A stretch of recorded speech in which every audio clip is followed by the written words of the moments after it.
आणि देशातील 3 राज्य गुजरात, ओरिसा, महाराष्ट्र यांचं कर्जाचं प्रमाण हे 20%च्या आतमध्ये. राज्याची आर्थिक परिस्थिती बाबत निराधार आरोप करून राज्याची आर्थिक परिस्थिती खालवल्याचं कृपा करून खोटं चित्र रंगवण्याचा प्रयत्न विरोधी सन्माननीय सदस्यांनी करू नये. त्याचा येणाऱ्या गुंतवणुकीवर थोडाफार नकळत परिणाम होतो. तो परिणाम आपल्या राज्यावर होऊ देण्याचं काम करू नये असं माझी त्यांना सगळ्यांना त्या ठिकाणी विनंती आहे. आणि अध्यक्ष महोदय, मी या निमित्तानं एकच सांगतो की जयंतराव ज्यावेळेस अर्थमंत्री होते त्यावेळेस राज्याचं स्थूल उत्पन्न 8.5 लाख कोटी होतं आणि कर्ज होतं 1,81,000 कोटी. आता ते उत्पन्न 832, 845, 848 6 पटीनं त्या ठिकाणी वाढलंय. 6 पटीनं म्हणजे ते झालं 49,39,000 कोटी.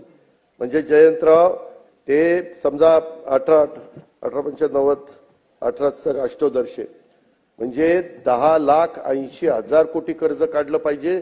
तिथं आम्ही फक्त 9 लाख कोटी काढले. म्हणजे तुमच्यापेक्षाही चांगलं आहे. हो का?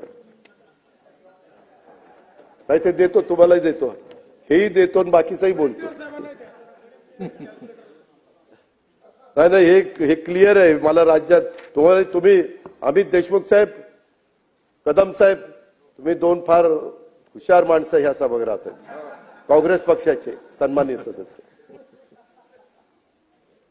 आणि अध्यक्ष महोदय, नाही ऐकतोय, भारतीय विद्यापीठाचं सगळं करून ठेवलं पतंगरावनी, त्याच्यावर तू नुसतं ऐकतोय. तू काय केलंय? तू फक्त ते टिकाव म्हणजे झालं. आणि टिकवण्याकरता जयंतरावचा सल्ला घे कुठं काही कमी झालं तर. ते वाढवलेलं अजून मला दाखवलं नाही. या सभागृहाच्या माध्यमातून मी राज्याला सांगू इच्छितो, अध्यक्ष महोदय, ज्याला कोणाला पुढे जायचंय त्यांना काही प्रमाणामध्ये कर्ज काढण्याचं धाडस दाखवावंच लागतं. शिल्कीमध्ये पूर्वीच्या काळामध्ये काही जण धंदा करत होते.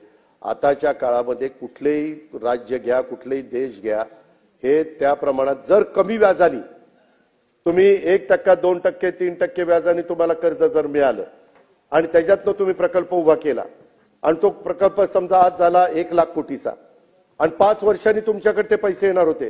5 वर्षांनी तो प्रकल्प जातो 2 लाख कोटीवर. मग आता 1 लाख कोटी रुपये. आता अटल सेतू पंतप्रधानांनीच भूमिपूजन केलं, पंतप्रधानांनीच उद्घाटन केलं. आज हा प्रकल्प इथून पुढे करायचा म्हटलं तर किती लाख कोटी गेला असतं. अध्यक्ष महोदय, केवळ समृद्धी महामार्ग आज झाला. काही लोकांनी त्यावेळेस विरोध केला होता, आम्ही पण त्या विरोधामध्ये होतो. आम्हाला शेतकरी म्हणायचे नाही नाही आपल्याला विरोध करायचा आहे. मी जयंतराव आम्ही सगळेजण संभाजीनगरला त्या सभागृहात होतो. हे काही काही 7-12 वगैरे आणले होते. जेव्हा या महाराजांनी, देवेंद्र फडणवीस साहेबांनी 4 पटीचं 5 पट केलं, सगळे आमच्याकडनं निघून तिकडे गेले, पैसे घेऊन मोकळे झाले. तसंच शक्तीपीठाचं होणार आहे. विरोध करू नका.